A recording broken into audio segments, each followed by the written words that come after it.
Madam President. Senator from Florida. Madam President, we are now halfway through my 8th year in the United States Senate, and in my time here, I have never once spoken against, voted against, or opposed in any way any of the National Defense Authorization Acts that have come before the Senate. And the reason being that despite whatever flaws one might find on most occasions on any piece of legislation, the defense of our country is the fundamental obligation of our federal government. It comes before everything else. State governments run schools and build roads and do all sorts of activities at the state level. Communities do all sorts of things at the local level. But nothing is more important than the defense of our country in terms of a federal obligation. And so I have never opposed an NDAA. And I have supported every single one of them, despite the fact that it didn't have everything I wanted or everything I liked, until today. There is a lot of good in this legislation, and it makes it difficult to be an opponent of it. For Florida, it's been authorized over $200 million for military construction in the state. Littoral combat ship facilities at Naval Station Mayport, air traffic control towers at Whiting Field, F-35 facilities at our important Eglin Air Force Base, KC-135 flight simulators at MacDill Air Force Base. It authorizes the Secretary of the Air Force to build a cyberspace test facility at Eglin. It authorizes the conveyance of land to the Air Force Enlisted Village, which is a nonprofit corporation consisting of approximately 80 acres next to Eglin for independent living and apartments. It authorizes the continued development of the B-21 bomber, work that's being done in Melbourne, Florida. It fully supports the Gulf Range Complex, a true treasure for our country, and it's the largest military range in the continental United States. As for the country, it also has all sorts of other very important things, an over 2.5 or 2.6% military pay raise. It increases the active duty workforce by an increase in the active duty force of 15,600 personnel, bringing the total to over 1.3 million. It tries to address the pilot shortage.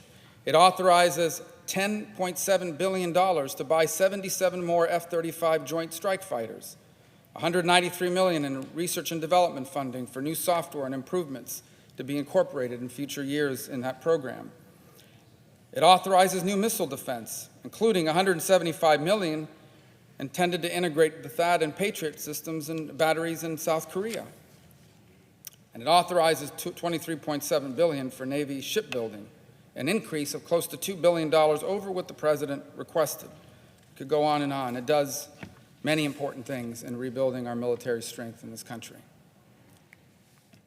But it failed on one important front, and that is what I believe to be a very significant and serious threat to the national security and the future of this country, one that we are only beginning to wake up to. For the first time since the end of the Cold War, the United States is engaged in a geopolitical competition with a near-peer adversary. Since 1991, there's been no other nation on earth that could project power anywhere close to what the United States could do, until now. Now, unlike our country, China is a nation with an ancient history, one that leaves them with a long-standing sense of victimhood, but also one that leads them to believe that they have a preordained destiny to once again be the most powerful nation on earth. This is what they mean when they constantly use a phrase you'll see they use it. It's called historical determinism. In summary, what they are saying is that they are predestined to be the world's most powerful country, and therefore they believe they are predestined to surpass the United States. And by means surpass, I mean surpass us geopolitically, economically, and militarily. This is not a new ambition, by the way, but for 2 decades they have followed a strategy called hiding their power and biding their time. But all of that changed last year. In October, at their party Congress, their president for life, Xi, he laid out a vision for China, and he did it in very clear nationalist terms. Here's what he said: backed by the invincible force of more than 1.3 billion people, we have an infinitely vast stage of our era, a historical heritage of unmatched depth and incomparable resolve. We have arrived at a new era where China is now in a leading position in terms of economic and technological strength, defense capabilities, and composite national strength, and with a military which can fight and win. And you see evidence of these beliefs. You see it in their impressive and massive military buildup and quantum leaps in technological advances. You see how they're working to destroy the current world order that was built by America and our allies and now seek to replace it with one that they build and one that will be led by them. That's how they offer loans, not just to get their companies more business, but to give them leverage and footholds in countries. And they do so with no questions asked about democracy or human rights. That's what the Asian Infrastructure Bank is all about. That's the Belt and Road Initiative. You also see what they're doing to overtake us economically. Their state-led economy runs large trade deficits with everyone, while at the same time prohibiting market access to China. You see it in the widespread forced technology transfers and the cyber theft, and it's working. 5G, for example, will dominate most of the industries of the future, and they are on course to be the world's standard on 5G. By 2020, China Mobile will be the only company in the world that can build a standalone 5G network. Huawei was the first company to gain 5G approval to sell 5G stations in the European Union. They're also moving hard to dominate pharma research and genome editing and all sorts of other leading industries for tomorrow. But what's outrageous is how much of these advances are built not on just ingenuity and hard work, but on the theft of intellectual property from American companies, oftentimes through research funded by American taxpayers. They've done it through cyber espionage. They do it through the forced transfer of technology, where they tell companies to do business in China. Not only do you have to partner with a Chinese company, you have to give them the secrets to your trade. You see how they're now buying up companies, buying off researchers in American universities and their research. Now, this is what they're moving forward, to become the most powerful country in the world. And why is that an issue, despite the fact that we seek to not be in second place to anyone? Because you can see what kind of country they will be and what kind of world we will have if they become the world's most dominant power. You see it, for example, in the conquest of the South China Sea through the military harassment of Southeast Asian nations. You see how they cut tourism to South Korea as leverage over our missile defense deployments, how they restricted exports of rare earth minerals to Japan as leverage over the East China Sea disputes. We saw Filipino agricultural products rot on the docks during the South China Sea fights because they wouldn't let it come in. You see the threats to our businesses to deny them access to Chinese markets even further if they dare speak in support of President Trump's 301 investigations of Chinese unfair practices. You see it in a U.S. citizen living in the United States of America, not in China, not anywhere outside our borders. A U.S. citizen living in the United States of America was fired by Marriott Hotel because of a social media post that China complained about. That happened. And you see it most recently by American and United Airlines being forced to change how they describe Taiwan on their website, or they would not be allowed to continue to fly to China. The tactic they use over and over again is not sweeping changes. It's typically slow but incremental, yet more assertive demands. But over time, these new demands end up establishing a new normal. It is very much like the example of the frog in the boiling pot of water. If you throw the frog in the boiling pot of water, it jumps out right away. But if you put it in a cold pot of water and you slowly boil it, it'll boil to death and not even know it's boiling. And that is what China is doing to the United States and to the world. And the only thing that they respond to, there are only two things that China responds to when you confront them to this. The first is a committed and sustained escalation across the entire relationship between us and them. And the other is invoking the help of our foreign partners. That's why I strongly believe that the U.S. should have worked with the European Union and Canada and Mexico and Japan to confront China, not to start a trade war with them as well. And I'm happy to see that progress is being made on negotiations with Mexico and that there's been a pause in the challenges with Europe. And perhaps now is an opportunity to be able to do that second part of invoking the help of our foreign partners in confronting this cheating, this stealing, these unfair practices. But what about a committed and sustained escalation across the entire relationship? I would say to you that by and large, that has been what this administration has done.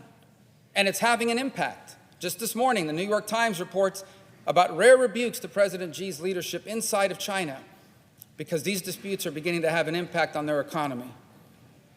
But there is one glaring exception, and that is an ill-conceived deal to grant an amnesty to a telephone and telecommunication Chinese company called Zte. To have a committed and sustained escalation across the entire relationship means we can't make threats and then back down, and we can't carve out one part of the relationship for a special accommodation. And sadly, that's what happened here. Zte is a telecommunication company that was caught, not once, but twice, in helping North Korea and Iran to evade U.S. sanctions. And as a result, the Commerce Department imposed a penalty on them that basically was the equivalent of a business death penalty. It said, you can no longer buy American microchips. Without those, they can't function. And the company was brought to its knees. And I would argue to you that that sanction should have been imposed on them even if they didn't help evade sanctions, because of the threat they pose to this country. If we allow these companies to embed themselves in the telecommunication infrastructure of the United States, it is a severe and significant national security threat to this country, and one that grows every single year moving forward. And yet, inexplicably, at some point, for some reason, a deal was struck that allowed Zte to survive. And so the argument was, well, we're going to put a really big fine on Zte, and we're going to put people on their board to make sure that they're no longer violating sanctions. And I would tell you that if this was only about sanctions relief, that penalty would be sufficient for me. It should be sufficient for all. If that was Samsung or Nokia or Ericsson, some other company that had done this, I would say maybe it went too far. The problem is those two measures will do nothing to constrain the threat that Zte poses to the United States and our national security. Nothing. A fine, when you're backed by the Chinese government, a multi-billion-dollar fine is nothing. And you can put all the business people you want on their board. It is not the business people we should be concerned about. It is the technical people in these companies. The ones that can get Zte routers embedded in American telecommunication, create backdoor access to our universities so they can steal our research, to our communication systems so they can intercept our communications in military affairs and economic affairs. They can conduct cyber espionage, commercial espionage, and potentially denial of our command and control in the military one day if left unaddressed. Think about embedding these Trojan horses inside of our telecommunication systems and networks in America. Any company that poses that threat should not be allowed to operate, much less remain in business. And Zte is one such company. Even if Zte tells the Chinese government, we don't want to do this, they have no choice, or they will cease to exist, or their leaders will be in jail, and somebody new will replace them that will do it. And so this is why this is so critical, and why in the bill that was passed by the Senate, we reimposed these penalties, and it was taken out in conference. And the threat posed by China and by its telecommunication companies are so severe and so significant that it regrettably brings me to the point where I cannot support a bill I have always supported in my time here. We need to wake up to the threat that China poses to this country, because we are running out of time to do so. Madam President, may I inquire how much time is remaining? The senator has 16 minutes remaining. I would yield time to the senator from Maryland. As I know the managers of this need to get to some things so we can get to our vote. I have 3 quick points I want to make in closing. First is that one of the things the Chinese have learned is how to work our system and how to play us. They know, for example, that our companies, they just go to American companies and they tell them, go to Washington, go to the White House, go to Congress and tell them how bad this is for you, and you'll get them to change their minds. Or they just hire lobbyists, as the senator from Maryland just outlined. One of the companies involved here was Qualcomm. They are the largest seller of chips to Zte, and they were involved in saying, don't do this, because obviously they're a customer, they don't want to lose this customer. Qualcomm has a deal pending, or had a deal pending in China to purchase a Dutch company.